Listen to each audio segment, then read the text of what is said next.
Imagine the sheer audacity of a woman who casually transitions from being the highest-paid supermodel on the planet, walking the most exclusive runways of Paris and Milan, to suddenly becoming the First Lady of France, residing in the most guarded and historic palace in the country. It sounds like the plot of a highly improbable cinematic drama, yet this is the actual, unvarnished reality of a woman whose life has consistently defied every conventional boundary of society, art, and politics. She is a figure who has been simultaneously worshipped as a muse, scrutinized as a political spouse, and celebrated as a singer-songwriter, all while navigating a labyrinth of intense global media scrutiny. Her journey is not merely a sequence of glamorous events, it is a profound exploration of identity, reinvention, and the relentless pursuit of personal authenticity in a world that constantly attempts to define her. To understand her is to understand the very essence of modern European celebrity, where the lines between high fashion, popular music, and state power blur into a singular, captivating phenomenon. Her story is a masterclass in adaptability, proving that true elegance is not just about physical appearance, but about the quiet strength of character and the courage to continuously rewrite one's own destiny.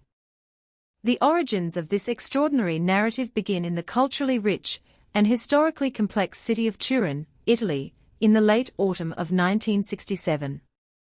Born into a family of immense wealth and profound controversy, her early years were shrouded in a level of mystery that would follow her into adulthood. Her mother, a classical pianist of Italian heritage, and her legal father, a wealthy Italian industrialist and opera aficionado, provided an environment steeped in high culture, classical music, and immense financial privilege. The household was a sanctuary for artists, intellectuals, and musicians, creating a vibrant atmosphere that deeply influenced her aesthetic sensibilities. However, the true complexity of her lineage was a closely guarded secret for decades. It was later revealed that her biological father was actually a Brazilian-born guitar player and business partner of her legal father, a fact that added a layer of bohemian intrigue to her aristocratic upbringing. Following the separation of her parents, she and her older sister, who would also become a renowned actress, were raised primarily in France and Switzerland. This transnational childhood, split between the rigorous academic environments of Swiss boarding schools and the vibrant, artistic streets of Paris, instilled in her a deep sense of independence and a cosmopolitan worldview. She was never confined to a single identity, a trait that would become the cornerstone of her future reinventions. The contrast between the strict discipline of her education and the chaotic, artistic energy of her family life created an internal duality that she would later channel into both her music and her public persona. The trajectory of her life shifted dramatically during her late teenage years, when she was studying architecture in Paris. At the age of 19, her striking, unconventional beauty and unique physical proportions caught the attention of the fashion industry. Unlike the perfectly symmetrical beauties of the era, she possessed a distinct, almost aristocratic edge, characterized by her intense gaze and a walk that was both languid and fiercely commanding. She was quickly signed by a major modeling agency, and her ascent to the absolute pinnacle of the global fashion world was meteoric. Throughout the late 1980s and early 1990s, she became one of the most recognizable and highest-paid faces in the industry. She was the muse for some of the most legendary fashion houses, including Chanel, Christian Dior, Givenchy, and Yves Saint Laurent. Her campaigns for Guess became iconic, cementing her status as a global sex symbol and a defining face of the supermodel era. The imagery of those campaigns, often shot in black and white with a gritty, cinematic realism, captured a raw, unpolished allure that revolutionized fashion photography. She walked the runways alongside the most famous women in the world, sharing a camaraderie and a competitive spirit that defined the golden age of fashion. The atmosphere of those shows was electric, a chaotic blend of blinding flashbulbs, thumping music, and the frantic energy of designers presenting their visions to the world's elite. Yet, despite the immense wealth and global adoration, she always viewed modeling as a temporary endeavor, a means to an end rather than a lifelong passion. She possessed a restless intellect that craved deeper creative expression, leading her to quietly step away from the blinding flashbulbs of the runway just as her career reached its absolute zenith. She recognized the fleeting nature of the fashion industry and the physical limitations it imposed, choosing instead to seek a medium where her voice, rather than just her image, could be heard. Her departure from the fashion world was not a retreat into obscurity, but rather a deliberate pivot toward her true artistic calling. Music. Retreating to the quiet solitude of her Parisian apartment, she began to write poetry and compose melodies on an acoustic guitar.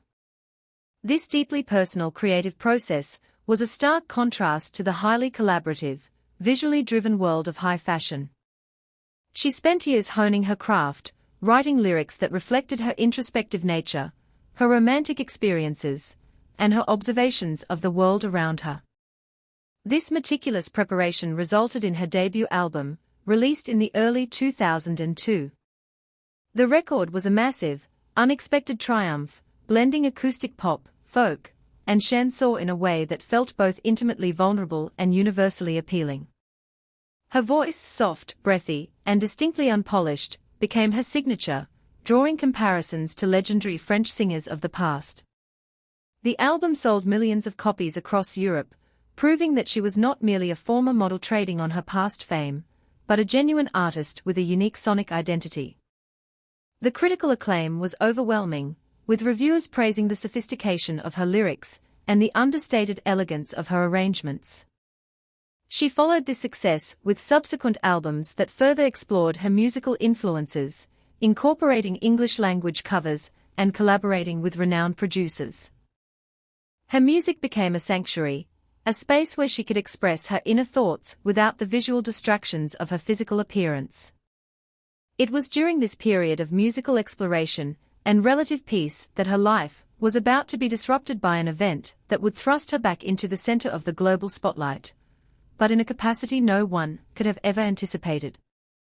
Before her entry into the political sphere, her personal life was already a subject of intense fascination for the European press. Her romantic history read like a who is who of the global cultural elite, including relationships with legendary musicians, philosophers, and publishers.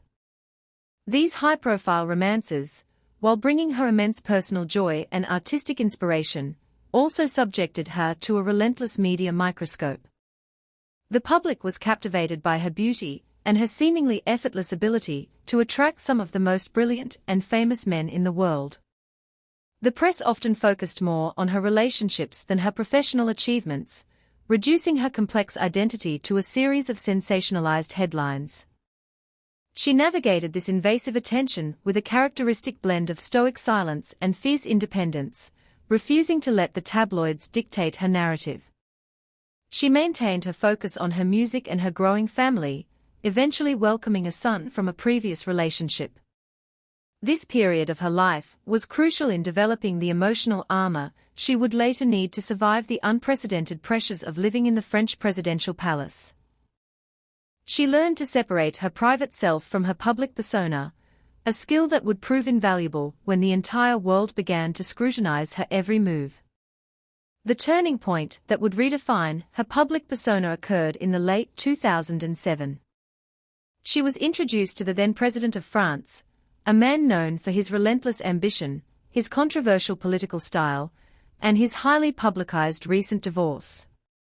Despite their vastly different backgrounds and public images, an immediate and intense connection was forged. Their romance unfolded with the speed and intensity of a modern fairy tale, culminating in a highly publicized wedding in the early months of 2008.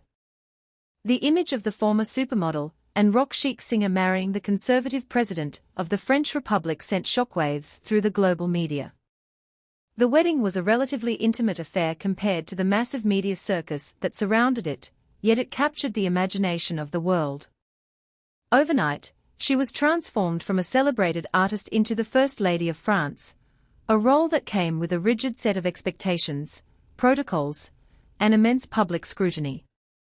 The French public, initially skeptical of her bohemian past and her non-traditional background, was quickly won over by her quiet dignity, her impeccable sense of style, and her evident devotion to her husband.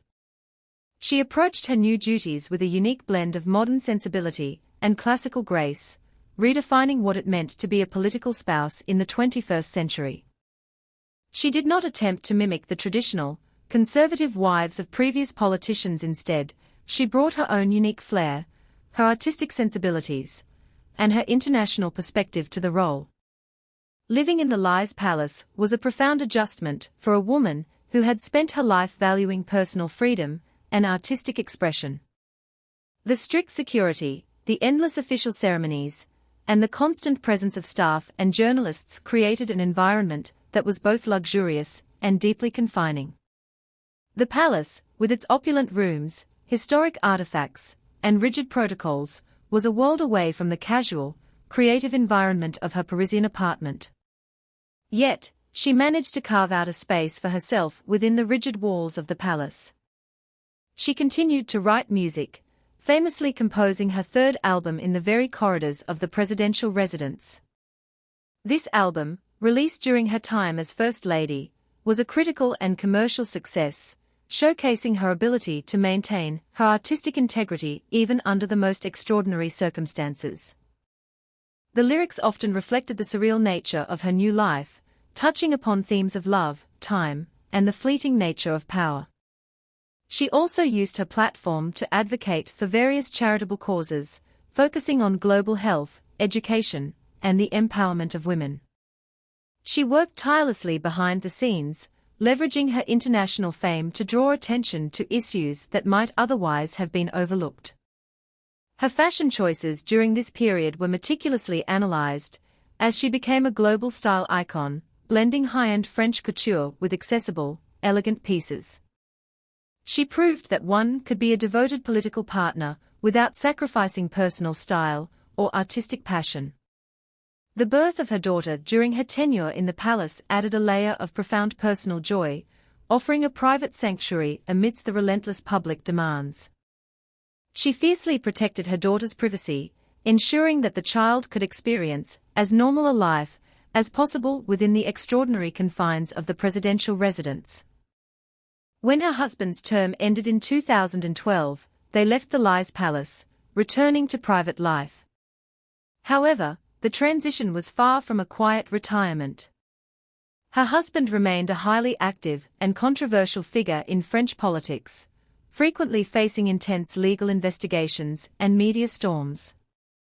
Throughout these turbulent years, she remained his most steadfast ally, standing by his side with unwavering loyalty and quiet strength.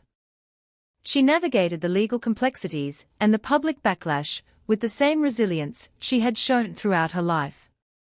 The media often camped outside their homes, capturing every arrival and departure, every expression of solidarity. She handled this intense scrutiny with a dignified silence, refusing to be drawn into the political fray or to offer public commentary on the legal proceedings. Meanwhile, she successfully returned to her artistic roots, releasing new music, collaborating with renowned fashion designers, and exploring new creative ventures.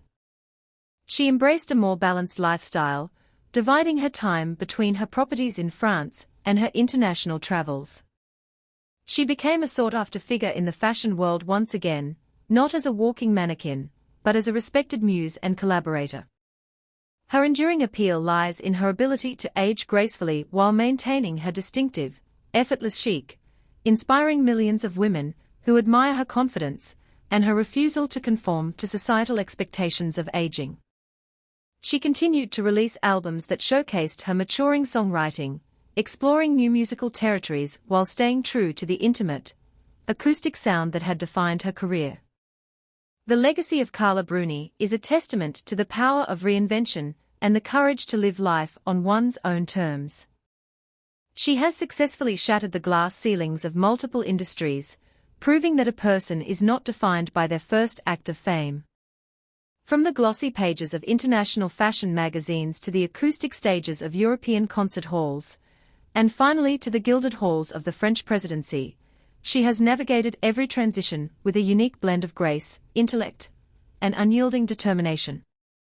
She has faced the highest peaks of global adoration and the most vicious valors of public scrutiny, emerging each time with her sense of self intact. Her life is a masterclass in adaptability, a reminder that true elegance is not just about physical appearance, but about the quiet strength of character and the pursuit of one's passions. She has shown that it is possible to exist in the public eye without losing one's inner voice, to embrace the privileges of wealth and status while maintaining a deep connection to artistic authenticity.